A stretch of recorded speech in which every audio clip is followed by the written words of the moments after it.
با یک زندگی مستقلانه گسیل میکند. از نام خودم، از نام همه شما باشندگان این محفل، این مجلس تبریک و تهنیت میگوییم و دعاگو هستم که الله مهربان از پشت این خرسندی با خرسندی ها را در خاندان برادر ما نصرت الله همیشه پایدار نگه دارد. خدوم این خواهر ما را هم در خاندانشان مبارک و خیر بگرداند. برادر ما مظفرم که خیش و تباری با برادر ما نصرت الله کردند. الله مهربان این برادر ما را هم تویشان مبارک و خاندان اینها هم برقرار و بردوام نگه دارد. اهل مجلس ما هم این ساعتها را انتظاری دارم که در فرزنداتان که در نبیرهاتان الله مهربان شما را هم موفق و میسر بگرداند. الله مهربان بازم دعاگو هستیم که ابوبکر که بسیار یک وقتی ابوبکر میگوی پیش چشمت جناب ابوبکر میاد و زندگی ابوبکر میاد. خدا کند که یک شمع هم که باشد همون زندگی با لذت و زندگی که حقیقتا یک کیفیت داشت و دارد که ما و شما امروز از اون محروم ماندگیم از حساب فعل بدمان، زبانهای بدمان. خدای مهربان دادن ما را هم یک شمع هم که باشد نصیبش گرداند. برادران عزیز و گرامی، در اینجا من حضرت استاد از آداب آغاز کردن میخواستم سر اول از شمس تبریزی من برای شما یک مصرع های خوانم تا به یگان همین بزرگای خودمان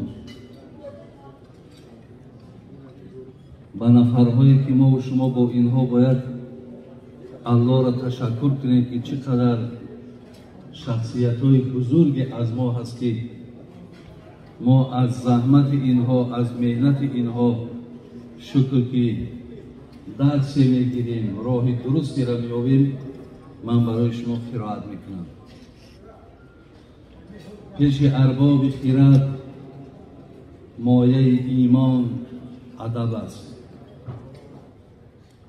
پیش ارباب خرد مایه ایمان ادب است. لاجرم پیشه مردان سخندان ادب است. به ادب را به سماوات بقا منزل نیست، در سماوات بقا منزل مردان ادب است. آدمی زاده اگر به ادب است آدم نیست، فرق در بین جسم بنی آدم و حیوان ادب است. کردم از عقل سؤالی که بگو ایمان چیست، عقل بر گوش دلم گفت که ایمان ادب است. دیده بگشای ببین جمله کلام الله را، آیت آیت همگی معنی قرآن ادب است. گر تو خواهی که قدم بر سر ابلیس نهی، دیده بگشای ببین قاتل شیطان ادب است. یک دو سه روز در این خانه تن مهمانی، با ادب باش که خاصیت مهمان ادب است. رو پسر پند پدر گوش بکن هر شب و روز، دولت و ثروت و تاج سر مردان ادب است. شمس تبریزی بکن ذکر خدای ملکوت، نغمه پردازی این مرغ خوش الهان ادب است. برادران عزیز و گرامی، وقتی که من مصرع های خیلی بلندی شمس تبریزی میخوانم یا عبدالرحمن جامی میخوانم یا شیخ سعدی میخوانم یا از عبدالقادر بیدیل میخوانم. بعد اینها را قرائت کردن، شما اگر اهمیت داده باشین برادران، در حال از ملک های دیگر مثل افغانستان، مثل سعودیه، یک نفر در بالای صورت ما یک رنگ سرخانتا کریس میکنه و مقصد چی است؟ اینها برای آنه که شعر میخوانند اینها مشرکند، اینها کافرند، اینها منافقند، اینها مرتدند. برادرای عزیز و گرامی، حال آنکه الحمدلله رب العالمین، برادرای عزیز و گرامی، عقل بسیار نعمت بزرگ است. حرکت کنه که برادرای عزیز این دزدها، اینها دزدند، اینها عقلهای شما را ندزدند. دزد خیلی میشود، دزدی است که هم تلفونی مرا میدزد، دزدی است که عقلی مرا میدزد. شما بینید که وقتی یک کس تلفونی مرا میدزد اینقدر حقارتش میکنن، نفری که عقل ما را میدزد او را احسن میگیم آفرین، بهترین سخن گفت. از این لحاظ برادران عزیز و گرامی، در این مسئله چگونه که استاد اگرچه یک اشاره هم کردن، ولی من برای شما میگویم در این مسئله خیلی امروزا با احتیاط باشیم. ما الحمدلله که مسلمان هستیم. هر کسی که این تمغه ها را مقصد در راستی هر کسی که روا میبیند، برادرای عزیز، در نسبت اونها ما باید که هیچ وقت گمانی نیک نداشته باشیم. خود شما اگر در اینترنت ها نگاه کنید، ابو بسیار است، ابو مریم، ابو سهیل، ابو مثال یک بدبخت دیگر برامای ابو محمد مدنی. من اول نمیدونستم، من فکر میکنم این جوگیه برای تاجیکی رسول قبلا نمیتونست.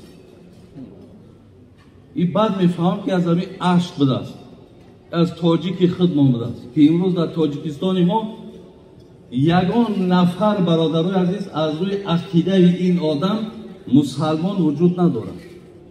اگر گوش کرده باشه، کسی گوش کرده است، او کس میدانه ایست. ولی من برای شما میگم که خیلی عقیده خطرناک است برادران عزیز و گرامی. و این شخص من وقتی رفتم همون عشق رفتم پانغاز، خدا رحمت کنه بابای داملا عبدالرحیم پانغازی بود، در همین دوره کرونا از دنیا گذشت. همین کس، همین ابو محمد مدنی را همین کس برده بود از داخل کعبه است. بعضی خدمتاش این رحمتی مشرک، این رحمتی مرتد، این رحمتی را کافر هم برآورد.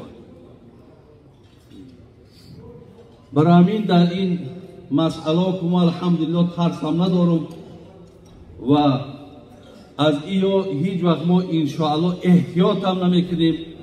من شکر خدای مهربان خودم مسئول احساس میکنم، همچون مسئول میدانم که از چیزی که میفهم و میدانم باید مردم من باید خبر کنم، برادر است آگاه کنم. شاید میگو اژدهای خفته در چاه میرود جانب او اعمای، تو که دیده خبر نمیسازی، با مسلمانی از چی میسازی؟ من وقتی میبینم که مردم رفته است در یک چای حلاکت بزنند، میروند مقصد در یک خطرهای روبرو میشوند، چرا مردم آگاه نکنم؟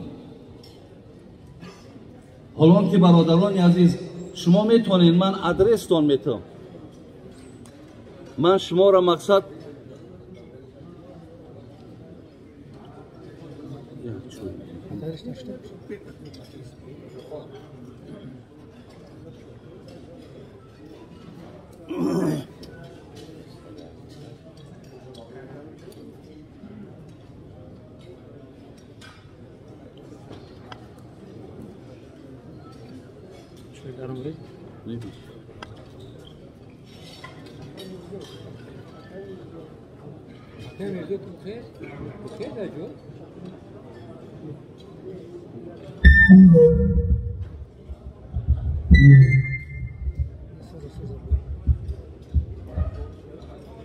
یک دوستی میبخشید.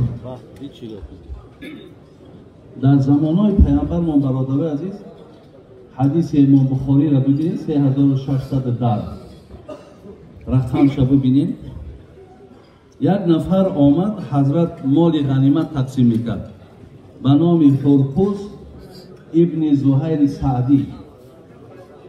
پیش پیامبر آمد برادران عزیز و گرامی. وقتی پیامبر مال غنیمت تقسیم میکرد میدونید طرف پیامبر چی میگه؟ گفت ای عدل، گفت ای هرگاهی که مال غنیمت تقسیم میکنید در مال غنیمت عدالت کن. برادر عزیز این بسیار به حرمتی کلان است در برابر پیامبر که پیامبر از عدالت گپ زنید. میدونید پیامبر من چی گفت؟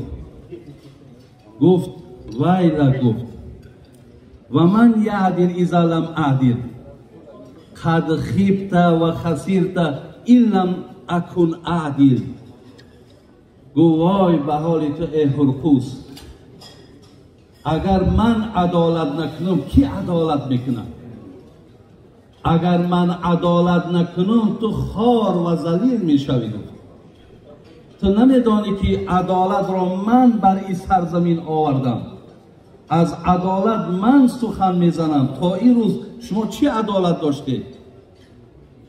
وقتی پیامبر برادران عزیز این سخنها را در برابر این هرقوس میگفت، پیری همی ابو محمد یا پیری ابو محمد مدنی و پیری همی آدمایی که تمام عزیزا و بزرگای ما را حکم به کفر دادگیان، بعدا میگه حضرت عمر در پهلوش بود. برادر عزیز این حدیث امام بخاریه.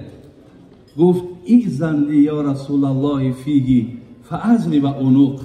حضرت اجازت نمیتی همین به ادبی به شرف گفت گردنش جدا کنم؟ اجازت نمیتی؟ برادران خوب دقت کن حضرت چی گفت؟ حضرت عمر چی گفت؟ گفت دعه فإن له اصحابا. برادران ببینید گفت حضرت عمر گوید تو کشته نمیتونی. از پشتی گفت گروه های به دنیا می آیند. نگاه کنید گروه های به دنیا می آیند. چه گروه می آیند؟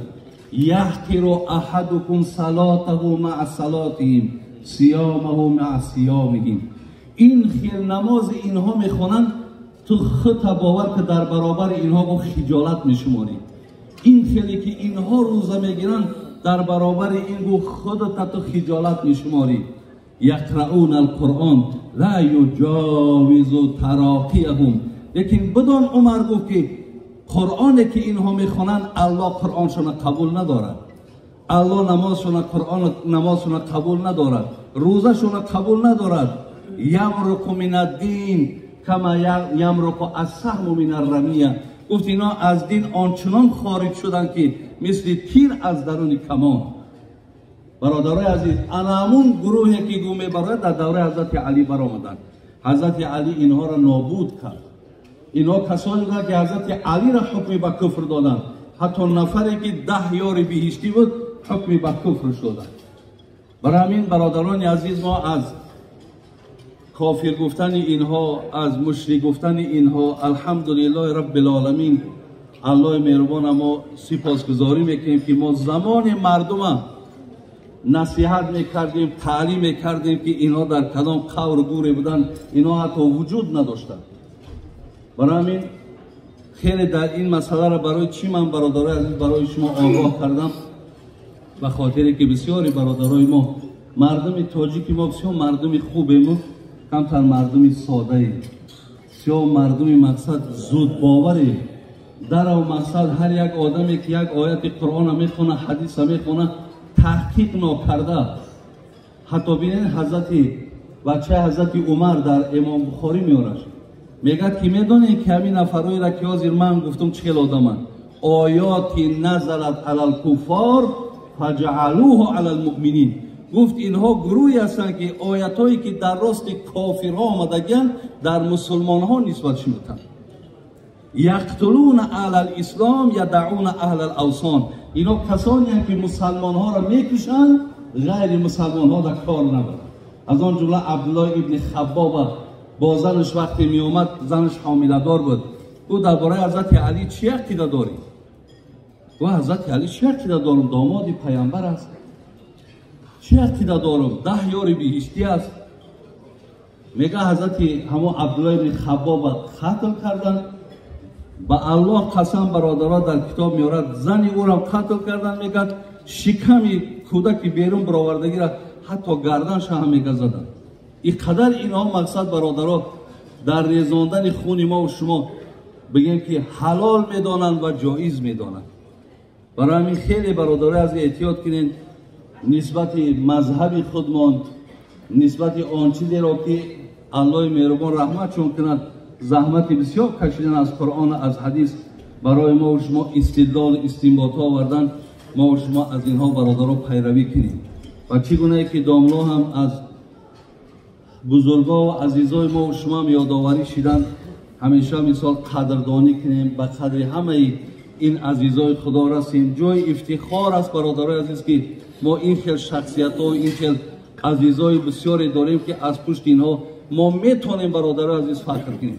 یک روز یک مقاله را خواندم درباره همین پوتین، همین مرد که همین رهبر بگیم روسیه را وقتی میپرسنش که تو همین حالتهایی که اگر غمگین شای کدام کتاب بیشتر مطالعه میکنی؟ میگه کتاب عمر خیام. وقتی اگر غمگین میشم کتاب عمر خیام من مقصد میگیرم مطالعه میکنم. حالا که عمر خیام برادر اولی با بروسی پیرواد کردن اگر با همون لهجه شیرین تاجیکی این مردک میفهمید و میخوند یا خدا دانه در مکتبا حتی درسیش میکرد. وقتی میخوند که دانی که پندیدی همت اگر به من داری گوش از بحر خدا جامعه تزویر مپوش دنیا همه ساعت و عمر تو دمی از بحر دم عمر ابد را مفروش. هرگاهی که انسان اینها را میخونه برادرای عزیز معنای اینها را چه لذت زیاد میبریم ما عزیز. اما را از افغانستان ابو محمد است که است ابو عبیدالله متوکل است یک تا و کدام عبدالظاهر داعی است میگه مولانا مولای روم عمر خیام اینا همه میگه مشرکن همه اینا کافرن.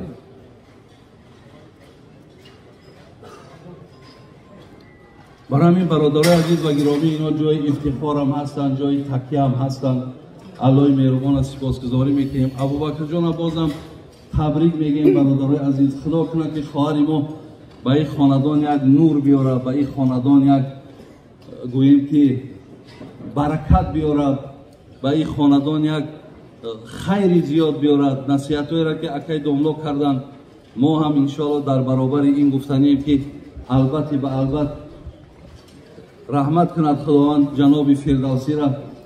چی خوش گفت فردوسی پاک جان به شاهنامه اندر بیان زنان بهین زن در جهان آن بود که پیوسته با شوی خندان بود. مگو این سخن را نه پا و سر است حدیث و سخنهای پیغمبر است. فردوسی میگو بگم تا بهترین زن کدام زنه؟ همون زنه که مردک شا بگن همین زن راضی بگن راضیم گفتن همین زن بهترین زن به شمار میروند. خدا کند که خواهرای ما برادرای عزیز از جمله زنهایی باشند که شوهرها از ما راضی باشند شوهراشون حرمت کنند به قدر شوهرها برسند.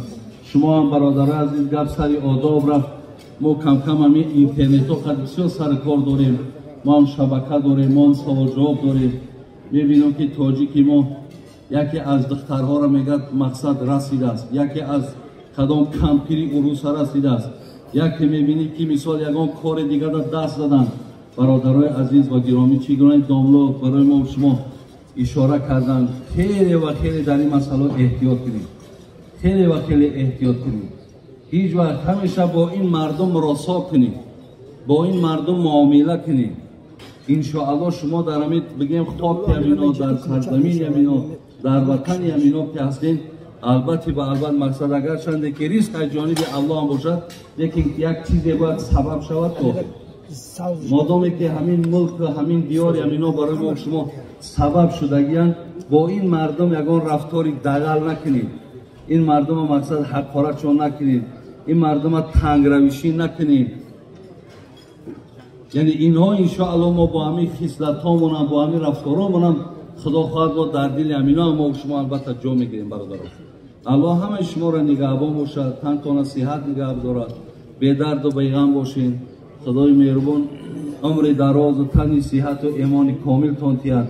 اهدنا الصراط المستقیم صراط الذین انعمت علیهم غیر المغضوب علیهم ولا الضالین. آمین یا رب العالمین.